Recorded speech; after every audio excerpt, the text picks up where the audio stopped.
Kukira bumi terbelah. Kau buat jantungku nyaris pecah.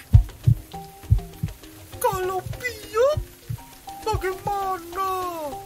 Nanti disangka COVID.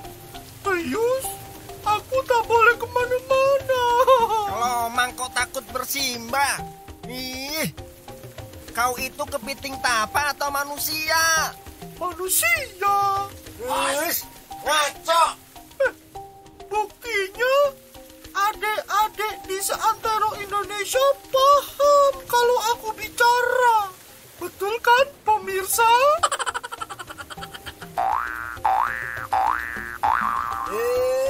Itu kan karena kita sedang main sandiwara cerita sama Riona. Ngomong-ngomong tentang si gadis mandar, di manakah gerangan dia? Kane mengajarkannya menenun di rumah agar hatinya tak terus gundah.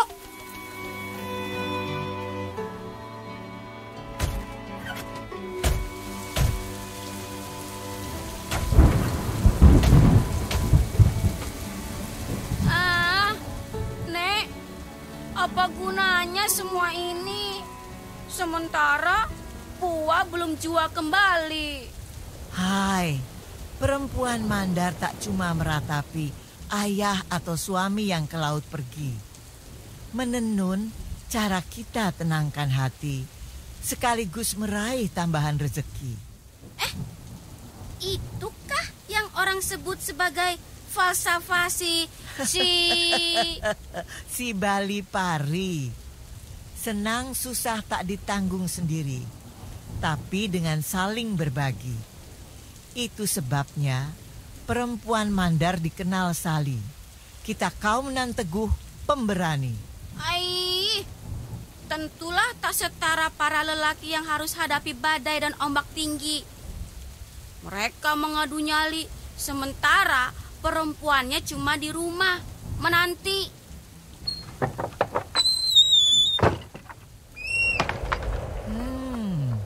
Coba kau pandang di tepi pantai sana.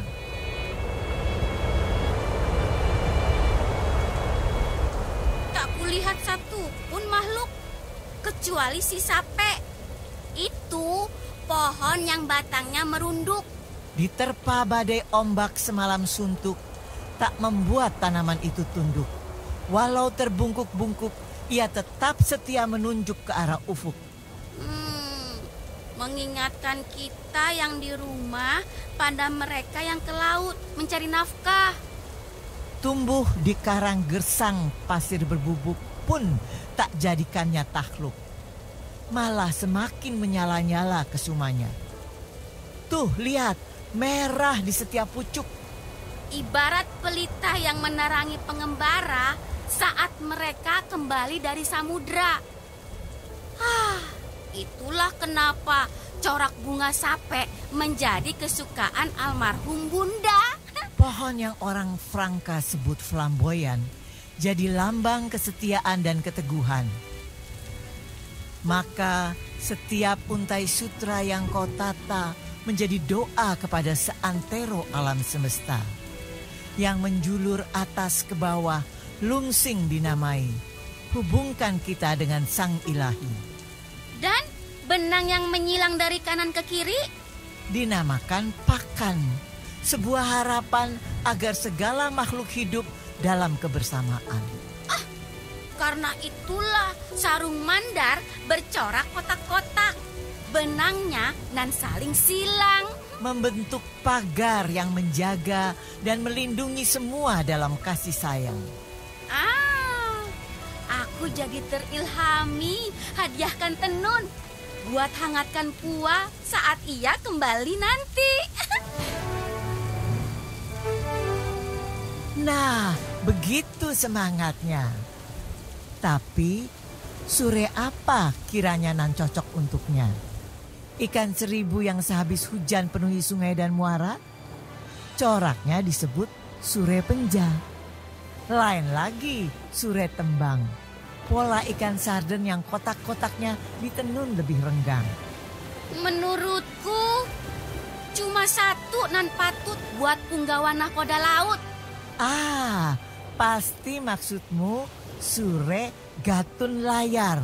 Sarung layar nan terkembang. Betul. Agar angin yang bertiup kencang bisa membawanya cepat pulang.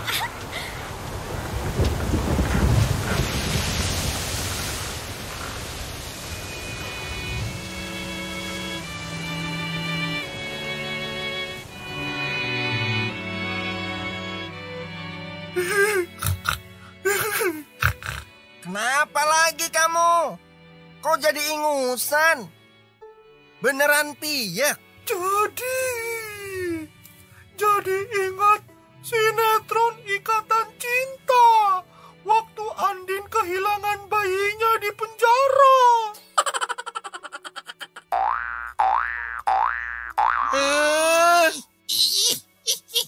Malah ngomongin sinetron. Netron. Wah, fokus. Ayo, lanjutkan kisahmu tentang si Samariona. Jadi, sekarang kususupkan benang pakan dari kiri ke kanan. Menyilang benang lungsing di alat tenun yang dari atas ke bawah melintang. Terus berulang sampai kau bentuk anyaman helai-helai sutra nan saling bersilang. Duh, toraknya melucut. Tadi malah di sela-sela benang ia tersangkut. Tongkat penjalin sutramu melesat saking kau terlalu bersemangat. Kalau sebelumnya terpaut, itu karena kau masih takut-takut. Bagaimana pula tak bingung. Setidaknya ada 16 alat tenun yang kuhitung. Dari penekan benang pasamba hingga penggulung kain pasa. Semua harus kukuasai. Yang ini apa pula namanya?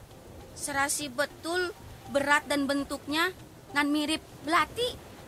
Itu panete. Terbuat dari kayu besi. Timbangannya barangkali setengah kati.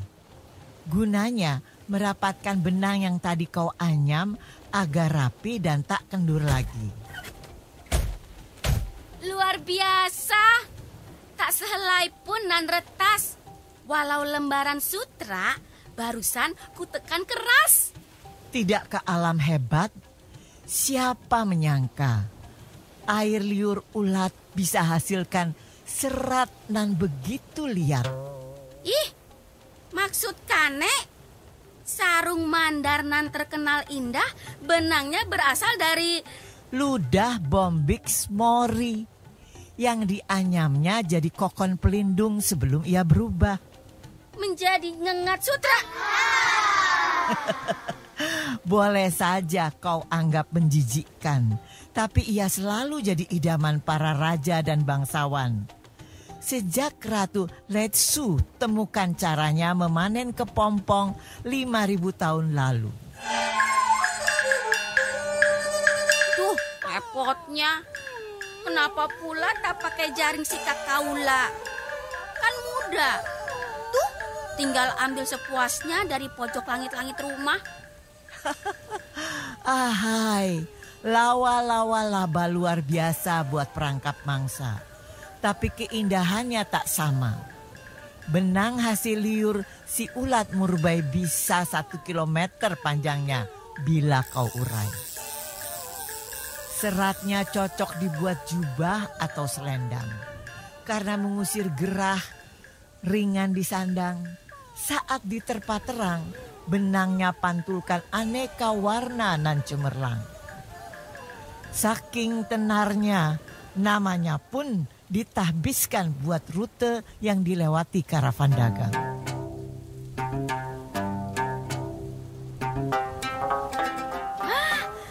Buah pernah menceritakannya. Itu yang disebut jalur sutra. Dari Roma, para saudagar berkelana, mengangkut perak dan emas hingga tembok Cina. pulang mengangkut sutra di atas rombongan unta, lewati Hindia hingga Mediterania. 6.000 kilometer panjangnya rute itu. Para pedagang butuh 2 tahun buat menempuhnya. Ai, pastilah aku nelangsa. Seandainya puas sebegitu lama berkelana. Ahai, 2 pekan bisa selesai kau punya tenun, asalkan kau kerjakan dengan tekun. Bakal ku selesaikan sebelum kaki ayah kembali menginjak daratan. Saat bersandar di talutang tenun, akan kubayangkan sandek pua di laut melayang. Semakin panjang sarungnya ku anyam, semakin layarnya bakal ditiup angin kencang. Semoga Yang Maha Kuasa mendengarkan doa Samariona. Jangan lewatkan episode berikutnya buat mengetahui akhir cerita kita. Akankah Puak kembali dari samudera berkat bantuan kawan-kawan Samariona? Ayo, jelajahi laman sutori.com. Kunjungi koleksi Museum Nasional Indonesia. Eksplorasi bersama keluargamu aneka kearifan nenek moyang kita. Dan jangan lupa cek berita terbaru dan aneka kompetisi di media sosial kami. Instagram @museum_weekend atau Facebook Akhir Pekan di Museum. Sampai jumpa.